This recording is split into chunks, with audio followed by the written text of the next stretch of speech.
Bonjour ou bonsoir à tous. Aujourd'hui, nous allons voir ce qui se serait passé si les forces de l'Axe avaient gagné la Seconde Guerre mondiale. Alors, bien sûr, la question du jour est « Et si les forces de l'Axe avaient gagné la guerre ?» Nous allons commencer par l'histoire.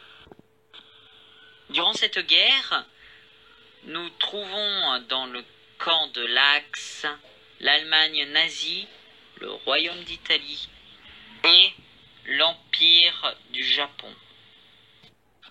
Chez les Alliés, on peut trouver le Royaume-Uni, l'Amérique, la France et d'autres.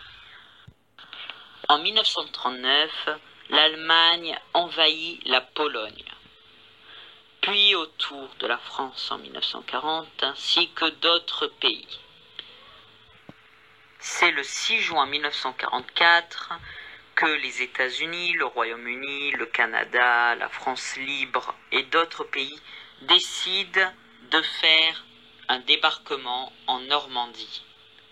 Et ce fut une victoire pour les Alliés. Ensuite, c'est le 15 août 1944 qu'il y eut le débarquement en Provence. Il y eut le Royaume-Uni, l'armée française de la libération et les États-Unis contre, bien sûr, le Reich allemand.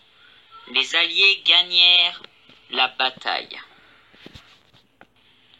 Une fois les troupes alliées entrées dans Paris, des mouvements de résistance se montèrent et s'élevèrent contre l'envahisseur allemand. Les Allemands décidèrent donc de quitter la France, et la France redevint libre. Ensuite, bien sûr, l'URSS, les États-Unis, le Royaume-Uni et la France combattèrent ensemble les dernières troupes de l'Axe. C'est à Berlin que les forces allemandes du Reich s'arrêtèrent grâce à l'invasion de Berlin par l'URSS et les Alliés. Et c'est lorsque les Américains ont lancé les 2 premières bombes atomiques de l'histoire, soit Little Boy et Fat Man, sur le Japon, que la guerre du Pacifique s'est enfin arrêtée. Bref, maintenant revenons à notre question principale. Et si les forces de l'Axe avaient gagné la guerre? Alors, pour ceux qui auraient vu ma vidéo qui s'intitule « Et si le débarquement en Normandie avait échoué ?» je vais reprendre à partir de là. Et pour ceux qui ne l'auraient pas vu, elle s'affiche à la droite de votre écran. Vu que le débarquement en Normandie avait échoué, le territoire britannique était donc sous contrôle allemand. Et les États-Unis d'Amérique, n'ayant plus d'alliés à part l'URSS, décidèrent de concentrer leur front sur le Pacifique et plus sur l'Europe, puisqu'il y a plus de gens à sauver en Europe. Bien sûr, entre-temps, les Allemands éradiquèrent toute forme de résistance dans tous les pays. L'Allemagne étant au courant que l'Amérique ne se bat plus du côté de l'Europe, mais continue quand même d'envoyer des soldats, l'Allemagne décida de confier les pays européens sous emprise allemande à l'Italie le temps de combattre l'URSS. Maintenant que l'Allemagne était concentrée que sur le front soviétique ainsi que le Japon, tout simplement, ils réussirent à prendre tout le territoire de l'URSS. Les Allemands réussirent même à capturer le grand dirigeant du territoire russe, Joseph Staline, et l'emmenèrent dans une prison à Berlin, où il écoulera ses jours. Maintenant l'URSS tombée, l'Allemagne et le Japon devaient se battre maintenant contre l'Amérique.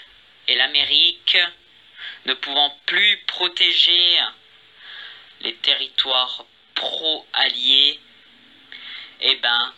décida d'arrêter d'envoyer les armes et la résistance, qu'elle soit française ou autre, tomba peu à peu. Au bout d'un certain temps, plus aucune forme de résistance n'eut lieu. Avec l'aide de tous les plus grands scientifiques européens, asiatiques et autres, Mussolini, Hitler et Hirohito réussirent à créer les bombes atomiques avant les Américains.